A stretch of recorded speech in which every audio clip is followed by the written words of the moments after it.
اعوذ باللہ من الشیطان الرجیم بسم اللہ الرحمن الرحیم واقف ہو اگر لذت بیداری شب سے اونچی ہے ثریا سے بھی یہ خاک پراسرار۔ ناظرین کی خدمت میں ماہ سیام پروگرام میں ندا زیدی کا آپ کو سلام۔ اللہ تعالیٰ مجھے اور آپ سب کو رمضان کی خیر و برکت کے صدقے اپنے پسندیدہ راستے پر چلنے کی توفیق عطا فرمائے اور زمین و آسمان کی آفتوں سے ہمیں اور آپ سب کو اپنی پناہ میں رکھیں۔ محترمہ آج ہمارے ساتھ روزانہ کی طرح موجود ہیں محترمہ ڈاکٹر ثروت عسکری صاحبہ۔ السلام علیکم ڈاکٹر صاحبہ۔ وعلیکم السلام۔ کیسی طبیعت ہے ڈاکٹر صاحبہ؟ الحمدللہ، کیسے اللہ کا مزاج شکر ہے؟ ہے۔ رمضان جو ہے اس کے آخری ایام چل رہے ہیں۔ بس پروردگار عالم کا لطف و کرم اور اس کا احسان عظیم ہے، اس لیے کہ مسلسل تھکن بھی ہے، رات و دن کا جاگنا بھی ہے، کام بھی ہے، گھر بھی ہے اور تمام تر ذمہ داریوں کے ساتھ، جبکہ قرآن مجید بھی پڑھنا اور نمازیں بھی پڑھنا اور رمضان المبارک کی دعائیں بہت ساری ہو جاتی ہیں، مگر سلسلہ چل رہا ہے ٹرانسمیشن کا، ٹرانسمیشنز، ہاں وہی کہ جی الحمدللہ۔ تو بس یہی کہ شکر پروردگار عالم، وہ جتنا بھی کرا لے اپنے راستے میں کام، یہ اس کا احسان ہے۔ بس دعا یہی ہے ناظرین کرام، آپ بھی ڈاکٹر صاحبہ کی صحت تندرستی کے لیے دعا کیا کریں کہ اللہ تعالیٰ ڈاکٹر صاحبہ کا سایہ ہم سب کے سروں پہ سلامت رکھے۔ ناظرین کرام، آج کا ہمارا ٹاپک ہے آخرت۔ آپ جانتے ہیں یہ اتنا پرآشوب دور آ چکا ہے کہ اس کے اندر انسان کے دل سے اللہ تعالیٰ کا خوف نکلتا جا رہا ہے۔ رمضان کا مہینہ ہے، لاک ڈاؤن ہے، پوری دنیا بند ہے، لیکن چوریاں چکاریاں اور بہت زیادہ حالات خراب ہوئے ہیں، دن دہاڑے چوریاں ہو رہی ہیں، لوگ لوٹ مار مچ رہی ہے، غریبوں کا حق کھایا جا رہا ہے۔ تو آج ہم بات کریں گے آخرت پہ۔ تو ڈاکٹر صاحبہ، آخرت پہ لوگوں کا ایمان اٹھ گیا ہے، اس کے لیے آپ کیا روشنی ڈالیں گے ناظرین میں؟ بسم اللہ الرحمن الرحیم۔ السلام علیکم۔ سب سے پہلے میں چاہتی ہوں کہ آج کے اس پروگرام کی ابتدا اپنے ہی ایک کلام سے کروں، تاکہ ذکر اہل بیت، ذکر رسول اللہ صلی اللہ علیہ وآلہ وسلم اور آل رسول جب ہوگا تو ذکر کی بات ہی کچھ اور ہوگی کہ آنکھیں جو بند کروں تو مدینہ دکھائی دے، سبحان اللہ۔ آنکھیں جو بند کروں تو مدینہ دکھائی دے، یہ روز و شب حیات کا جینا دکھائی دے، انوار کی برسات یوں مجھ پہ ہوا کریں، انوار کی برسات یوں مجھ پہ ہوا کریں، مجھ کم نصیب کو یہ خزینہ دکھائی دے، یہ عفو درگزر میرے آقا کی شان ہے، یہ عفو درگزر میرے آقا کی شان ہے، کیسے کہوں کہ دیدہ بینا دکھائی دے، اور پیشانی فاطمہ کی جو چومی رسول نے، پیشانی فاطمہ کی جو چومی رسول نے، قلب رسول میں یہ حزینہ دکھائی دے، اور سجدہ رسول پاک کا اور پشت پر حسین، سجدہ رسول پاک کا اور پشت پر حسین، انگشتری میں پاک نگینہ دکھائی دے، سجدہ رسول پاک کا اور پشت پر حسین، انگشتری میں پاک نگینہ دکھائی دے، اور مقطع عرض ہے کہ سروت کو بھی عطا کریں اب علم کی کلیاں، سروت کو بھی عطا کریں اب علم کی کلیاں، لفظوں کا استعمال قرینہ دکھائی دے، آنکھیں جو بند کروں تو مدینہ دکھائی دے، یہ روز و شب حیات کا جینا دکھائی دے۔ آج کا موضوع بہت زیادہ اہمیت کا حامل ہے، اس لیے کہ آج میں اور آپ بات کر رہے ہیں آخرت جیسے اہم موضوع پر۔ یقیناً میری اور آپ کی زندگی مزرعہ آخرت ہے، یہ چند روزہ دنیا ہے، یہ چند روزہ زندگی ہے۔ اس دنیا کو اس جائے فانی کہتے ہیں، یعنی اس دنیا کو تغیر ہے، اس دنیا کو تبدل ہے، اور اس کے بعد کی جو ہماری زندگی ہے اس کو ثبات ہے، اس کو دوام ہے۔ یہ دنیا ختم ہو جانے والی، وہ دنیا کبھی نہ ختم ہونے والی۔ اس دنیا کی نعمتوں کو یقیناً کوئی کمال نہیں ہے، لیکن جب ہم یہاں سے وہاں پر جاتے ہیں تو وہاں کی نعمتوں کو نہ ہی زوال ہے بلکہ کمال ہے۔ ہمارے پاس ایک روایت موجود ہے کہ حضور نبی کریم صلی اللہ علیہ وآلہ وسلم نے ایک مرتبہ خواب میں دیکھا اپنے چچا حضرت حمزہ کو، جنہیں ہم تاریخ میں پہلے سید الشہداء کہتے ہیں، اور اپنے چچا زاد بھائی حضرت جعفر کو، کہ جنہیں بعد میں طیار کا لقب ملا۔ ان دونوں شخصیات کو دیکھا کہ یہ ایک باغ میں موجود ہیں اور ایک باغ میں بیٹھے ہوئے یہ کچھ نعمتوں کو تناول کر رہے ہیں، اور حضور صلی اللہ علیہ وآلہ وسلم نے خواب میں دیکھا کہ وہ پہلے انار تھا، اس کے بعد وہ تناول فرما رہے ہیں تو وہ انگور کی صورت میں تبدیل ہو گیا، اس کے بعد وہ سیب کی صورت میں تبدیل ہو گیا، اس کے بعد یعنی وہ صورتیں تبدیل کرتا جا رہا ہے۔ حضور نبی کریم صلی اللہ علیہ وآلہ وسلم نے خواب میں ہی ان دونوں عظیم المرتبہ شخصیات سے پوچھا، کہا کہ اپنے چچا حمزہ سے پوچھا اور اپنے بھائی حضرت جعفر سے پوچھا، کہا کہ یہ جو مرتبہ آپ کو ملا ہے عالم برزخ میں، یہ کس وجہ سے ملا ہے؟ تو انہوں نے بتایا کہ ایک مرتبہ جو ہے وہ شہادت کا ہے، دوسرا مرتبہ جو ہے وہ ایمان اور اسلام پر قائم رہنے کا ہے۔ انہوں نے کہا کہ ہم جس چیز کو کھانے کی تمنا کرتے ہیں وہ پھل خود بخود اسی صورت میں تبدیل ہو جاتا ہے، یعنی انار انگور میں تبدیل ہو گیا، انگور سیب میں تبدیل ہو گیا۔ تو آخرت کی نعمتوں کو کسی قسم کا زوال نہیں ہے۔ میں یہاں پر ایک روایت اور عرض کرنا چاہوں گی۔ حضرت امام محمد باقر علیہ السلام سے روایت ہے کہ دربار میں ایک آیا کوئی شخص اور اس نے کوئی سوال پوچھا۔ اچھا، یہ پرانا طریقہ ہے کہ جب بھی اسلام پر کوئی وقت آ جاتا تھا، جب بھی کوئی مشکل آ جاتی تھی تو بلایا آل رسول کو ہی جاتا تھا تاکہ یہی آ کر مدد کیا کرتے تھے۔ اس نے سوال یہ کیا کہ جنت کی نعمتوں کو ہم تصور کرتے ہیں نا کہ نہ تمام ہونے والی، نہ ختم ہونے والی، تو دنیا میں اس کی کوئی مثال ہے یا نہیں ہے؟ تو امام محمد باقر علیہ السلام نے ارشاد فرمایا کہ اس کی مثال بالکل یہ ہے کہ جیسے ایک چراغ ہوا کرتا ہے، آپ ایک چراغ سے ہزاروں چراغ جلا دیجئے، نہ پہلے چراغ کے نور میں کمی ہوگی اور نہ اگلے چراغ کے نور میں کوئی کمی ہوگی۔ یعنی یہی جنت کی نعمتوں کا حساب ہے۔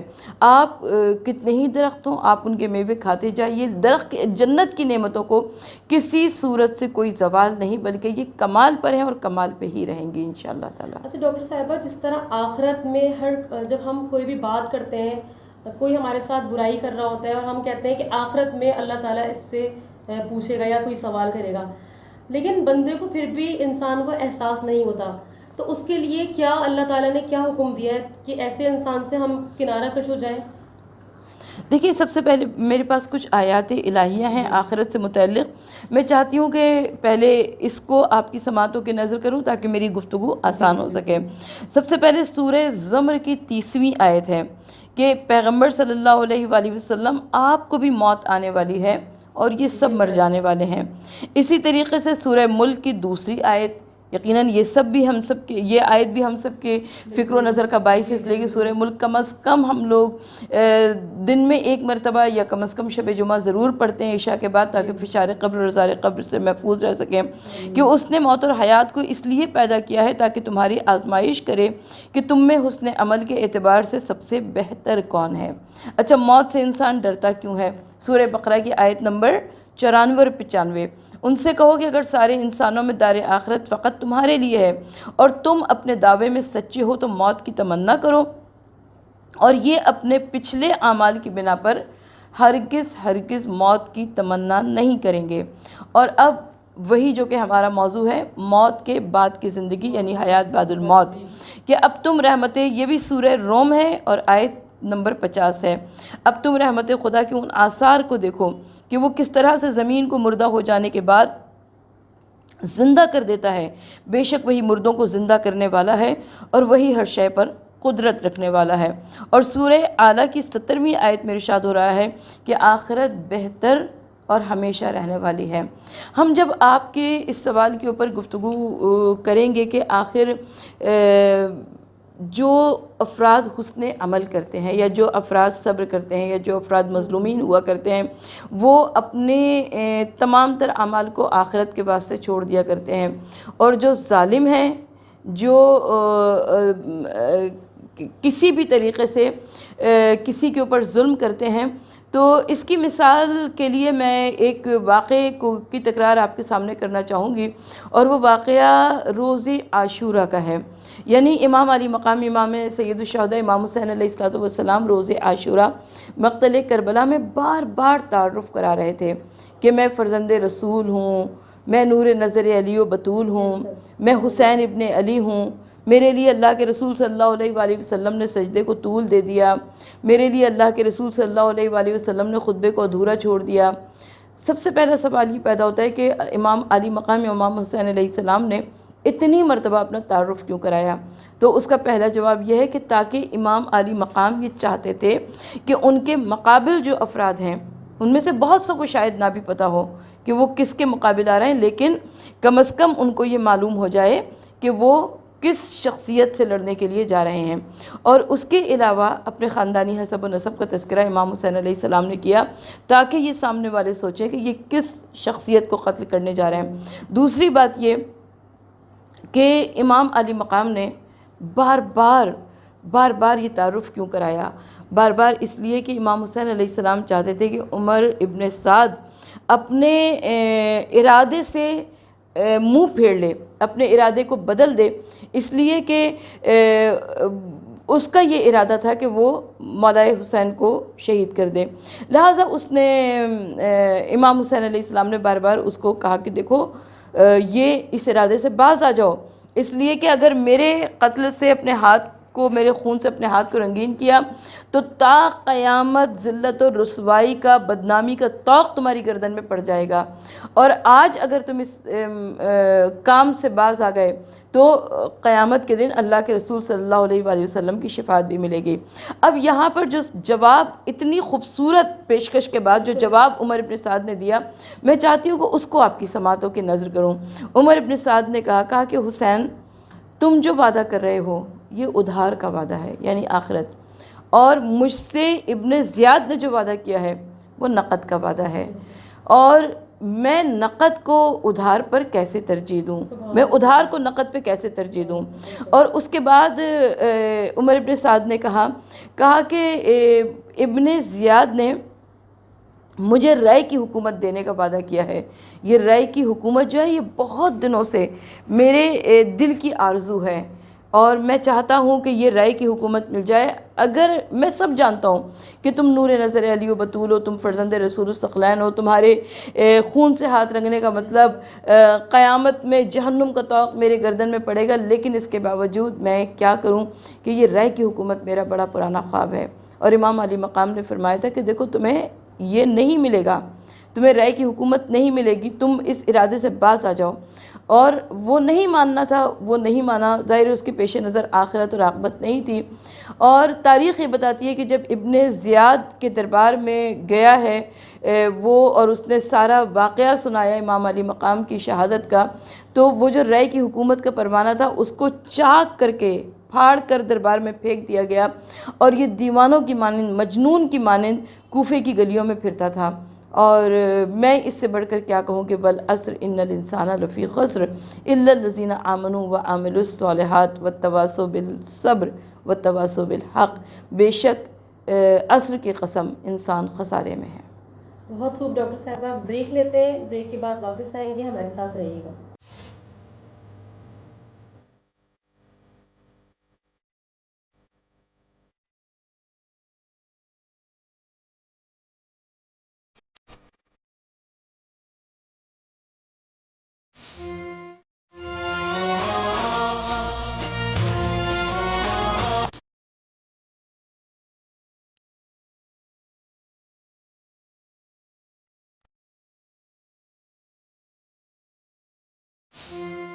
ناظرین کرام، ہم لوگ وقفے سے واپس آ چکے ہیں، ہمارے ساتھ موجود ہیں محترمہ ڈاکٹر ثروت عسکری صاحبہ۔ آج بھی ہم ان کے علم و معلومات سے مستفید ہو رہے ہیں، اور ہمیں یقین ہے کہ آپ کو ہمارا پروگرام پسند آ رہا ہے۔ ہمارا ٹاپک ہے آخرت۔ آخرت مطلب زندگی کا اینڈ، ختم، آخر۔ انسان کو بالکل بھی یقین نہیں ہے آخرت پہ، گناہ اس لیے کرتا ہے، اللہ تعالیٰ کا خوف نکل چکا ہے۔ ڈاکٹر صاحبہ، آخرت کے ہمارے کیا، اگر ہم اللہ تعالیٰ کے احکامات کی مطلب ہم اللہ تعالیٰ کے احکامات کو جو ہے بجا لاتے ہیں تو اس کے کیا انعامات ہیں؟ دیکھیں، آخرت تو ہے ہی نتیجے کا دن، آخرت تو ہے ہی یوم انعام، آخرت تو ہے ہی رزلٹ کا دن۔ دنیا کا یہ طریقہ ہے کہ جیسے اگر کوئی بچہ ہو، اس نے کلاس میں پورے سال اس نے خوب دل لگا کے پڑھائی کی ہو تو اسے انتظار ہوگا کہ اس کا نتیجہ کس دن آئے گا، اس کا رزلٹ کس دن آئے گا. اور ایک بچہ ایسا ہو کہ جس نے پورے سال کھیل کود میں گزارا ہو، اس نے پڑھائی لکھائی میں کوئی ٹائم نہ صرف کیا ہو، اب جب وہ رزلٹ جیسے جیسے قریب آئے گا نا، اس کی پریشانی میں، اس کی حسرتوں میں اضافہ ہوتا چلا جائے گا، اور وہ یہی دعا کرے گا کہ اللہ کرے یہ نتیجہ نہ آئے، اللہ کرے رزلٹ نہ آئے، کسی کو پتہ نہ چلے کہ میں نے پورے سال کیا کیا، میرے والدین کو خبر نہ ہو، میرے گھر والوں کو خبر نہ ہو. تو بالکل آخرت اسی کا نام ہے. روز قیامت، روز حساب، روز محشر جو ہم کہتے ہیں کہ جب مومن کا نام اعمال اس کے دائیں ہاتھ میں دیا جائے گا اور کافر کا نام اعمال اس کے بائیں ہاتھ میں دیا جائے گا، تو وہ جس کا نام اعمال اس کے دائیں ہاتھ میں دیا جائے گا وہ پکار پکار کر لوگوں کو میدان محشر میں مخاطب کرے گا اور کہے گا کہ دیکھو مجھ سے اللہ نے جو وعدہ کیا تھا آج وہ وعدہ سچا ثابت ہو گیا. اور جن کا نام اعمال بائیں ہاتھ میں ہوگا وہ پکار پکار کر وہ حسرت و یاس سے اس کی تصویر، اس کی صورت ایسی ہوگی کہ وہ یہ چاہے گا کہ کوئی میری طرف نہ دیکھے اور کسی کو معلوم نہ ہو کہ میرا نام اعمال میرے بائیں ہاتھ میں ہے. تو آخرت رزلٹ ڈے ہے، آخرت نتیجے کا دن ہے، آخرت روز قیامت، روز حساب، روز محشر وہ دن ہے کہ جس کے لیے آج میں اور آپ اپنی تمام تر کارکردگی کو سر انجام دے رہے ہیں. ڈاکٹر صاحبہ ہمیں آخرت کی کیا کیا تیاریاں کرنی چاہیے؟ مطلب آخرت، روز محشر، دل ہل جاتا ہے، اتنے یہ بھاری نام ہے آخرت، لیکن لوگوں کو ڈر ہی نہیں ہے کوئی بھی. دیکھیں لوگوں کو ڈر اس لیے نہیں کہ ان کو اپنی آخرت یاد نہیں ہے. اچھا تیاری کیا کرنا چاہیے؟ سب سے کم تیاری. دیکھیں ہم لوگ منیمم میں خوش رہتے ہیں نا، کم سے کم. جب لیتے وقت تو میکسیمم چاہتے ہیں، زیادہ سے زیادہ، کرتے ہوئے منیمم پہ خوش ہوتے ہیں.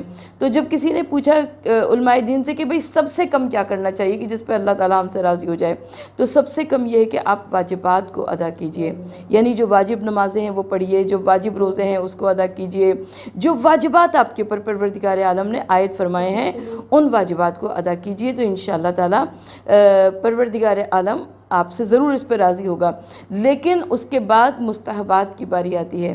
جیسے آپ ایک لباس بناتے ہیں، آپ اگر اس لباس کو سیدھا سیدھا سی لیا، ویسے ہی پہن لیا، وہ زیادہ خوبصورت لگے گا، یا اس کے اوپر کوئی اچھی سی لیس لگا لی، کوئی اچھے سے بٹن لگا لیے، کوئی اچھا سا ڈیزائن بنا لیا، تو وہ لباس آپ کو زیادہ اچھا لگے گا. یقیناً وہ لباس زیادہ اچھا لگے گا جس کو توجہ کے ساتھ بنایا ہے، جس کو محبت کے ساتھ بنایا ہے، جس کو خوشی کے ساتھ بنایا ہے. تو اب یہی مثال ہے کہ آج میں اور آپ جو آخرت کی تیاری کر رہے ہیں، آج میں اور آپ جو اپنے آپ کو سنوارنے کی کوشش کر رہے ہیں، سنبھالنے کی کوشش کر رہے ہیں، در حقیقت وہ اس لیے کر رہے ہیں تاکہ کل کو ہماری آخرت سنور سکے. آج کی آخرت کو سنوارنے کے لیے ہمیں کم از کم اپنے اعمال کو سنوارنا ہوگا، ہمیں کم از کم اپنا احتساب خود کرنا ہوگا. اس لیے کہ مولا کائنات ارشاد فرماتے ہیں کہ اپنا حساب و کتاب خود کر لو قبل اس کے کہ تمہارا حساب و کتاب میزان عمل پہ کیا جائے. اپنے محتسب خود بن جاؤ اس سے پہلے کہ تمہارا حساب و کتاب وہاں پر کیا جائے. تو اب حساب و کتاب تو کئی مقامات پر ہوگا نا. حساب و کتاب تو قبر میں بھی ہوگا، حساب و کتاب میدان محشر میں بھی ہوگا، حساب و کتاب پل صراط پہ بھی ہوگا، حساب و کتاب کی منزل تو برزخ میں بھی چلتی رہے گی. تو ہمیں اور آپ کو تیاری کرنی ہے، آخرت کے واسطے جو تیاری کرنی ہے اس میں اصل تیاری یہ ہے کہ ہمارا حساب و کتاب کیسا ہوگا. بہت بہت شکریہ ڈاکٹر صاحبہ. اسی کے ساتھ پروگرام کا وقت ختم ہوا جاتا ہے. ڈاکٹر صاحبہ کی بے حد شکر گزار ہوں کہ جنہوں نے اپنا قیمتی وقت نکال کر اپنے علم کے خزانے کے موتی ہماری سماعتوں کی نظر کیے. آخر میں اس دعا کے ساتھ اجازت کہ اللہ تعالیٰ ہماری خطائیں بخش دے، توبہ قبول کرے، علم نافع، صحت کاملہ، اولاد صالح، رزق حلال، اور سب سے بڑی بات عشق مصطفیٰ صلی اللہ علیہ وآلہ وسلم عطا فرمائے. ہمیں اپنے والدین کے لیے صدقہ جاریہ بنا دیں. اللہ نے کے بعد